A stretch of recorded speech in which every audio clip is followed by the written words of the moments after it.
د پوهنې وزارت د 1403 کال د وری میاشتې په لومړۍ ورځ د هیواد په سرسیره ولایتونو کې د کابل اماني لیسه کې د ښوونځي د زنګ په وهلو سره نوی ښوونیز کال پیل کړ.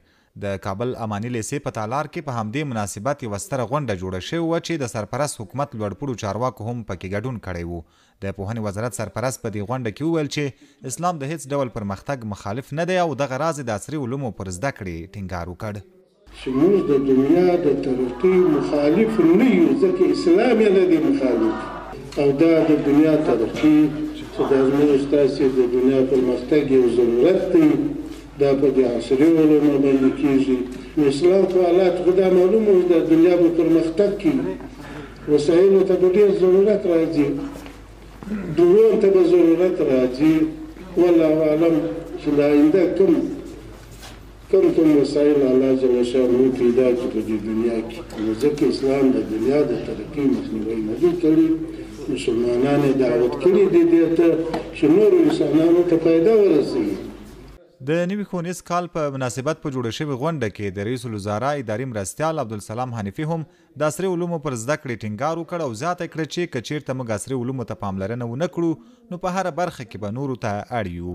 ملت کې هغه ملت چې بې علمه وي هر وخت به د نورو محتاج وي، په داسې حال کې چې نورو ته اړ واوسو هیڅ وخت خپلواک کېدلی نه شو، ځکه چې هره ورځ به په یوه نه یوه برخه کې موږ اړ یو. د درملنې په برخه کې به نورو ته اړ یو، د زراعت په برخه کې به نورو ته اړ یو، د تعلیم او تربیې په برخه کې به نورو ته اړ یو. نو په دې خاطر که موږ غواړو چې د یوه مسلمان ملت په توګه پرمختللي او خپلواک اوسو او د نړۍ په جغرافیه کې ژوند ولرو، نو د عصري علومو او عصري ټکنالوژۍ زده کړو ته باید بشپړ لاسرسی ولرو. په کابل کې د منځنیو او لیسې دورې زده کوونکي وایي چې د نوي ښوونیز کال په پیلېدو خوشحاله دي چې د ژمي له رخصتۍ وروسته خپلو زده کړو ته بیا ادامه ورکوي. موږ ډېر خوشحاله یو چې په پسرلي کې بیرته له خیره زموږ مکتبونه شروع کیږي او د ژمي په جریان کې موږ د ژمني کورسونه هم تعقیب کړل او اوس غواړو چې نور هم اماده وکړو. زما د کمپیوټر ساینس رشته خوښېږي او غواړم چې په هغه برخه کې مخته لاړ شم او پرمختګ کې وکړم. زه ډېر خوشحاله یم چې درس نم شروع شي، مکتب شروع شي او زه په ژمي کې دلته تللم، دلته یو کورس جوړ کړم، دلته مې درس وایي. زه کوشش کوم چې په آینده کې یو ښه تجار او انجینر شم.